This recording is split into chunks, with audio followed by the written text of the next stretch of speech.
नई pension scheme यानी NPS के तहत जिस तरह का लाभ सरकारी कर्मचारियों को मिलता है, उसी तरीके का लाभ प्राइवेट सेक्टर के कर्मचारियों को दिए जाने पर इस बार के बजट में फैसला हो सकता है। पेंशन रेगुलेटर पीएफआरडीए ने प्रस्ताव दिया है कि प्राइवेट सेक्टर के कर्मचारियों को भी एनपीएस में उनके वेतन का 24% हिस्सा कंट्रीब्यूट किए जाने पर टैक्स छूट का लाभ मिले। इससे क्या होगा, अभी तक सरकार प्राइवेट कर्मचारियों को जो 20% की लिमिट है, जबकि सरकारी कर्मचारियों को 24% की लिमिट है। अगर ये नियम आ गया तो एक समान व्यवस्था पूरे एनपीएस की लिए लागू हो जाएगी पूरे देश में। सर, क्या बदल जाएगा अगर ये बदलाव आ गया तो? एनपीएस में कंट्रीब्यूशन को लेकर, नेशनल पेंशन स्कीम में कंट्रीब्यूशन को लेकर जो कर्मचारियों का स्तर है उसमें वो काफ़ी जटिल और कंफ्यूजिंग है।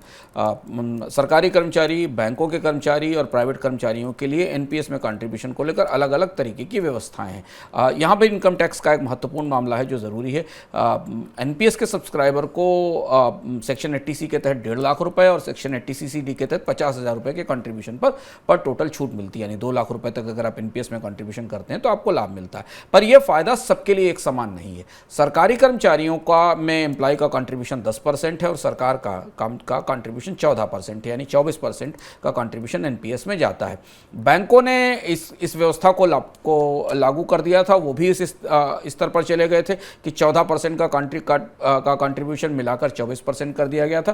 प्राइवेट कंपनी के कर्मचारियों को इस तरीके की सुविधा उपलब्ध नहीं है। उनका कंट्रीब्यूशन 10% के पर सीमित है, 10% कर्मचारी का और 10% नियोक्ता का है। अब इस व्यवस्था के बाद इस बात की सिफारिश की गई है सरकार से, खासतौर से पीएफआरडीए ने इस बात की सिफारिश की है कि जो सुविधाएं टैक्स के लिहाज से सरकारी कर्मचारियों को मिल रही हैं, वैसी ही सुविधाएं एनपीएस में प्राइवेट कर्मचारियों को भी मिलनी चाहिए। सरकार इस मामले पर शायद बजट में कोई फैसला ले सकती है।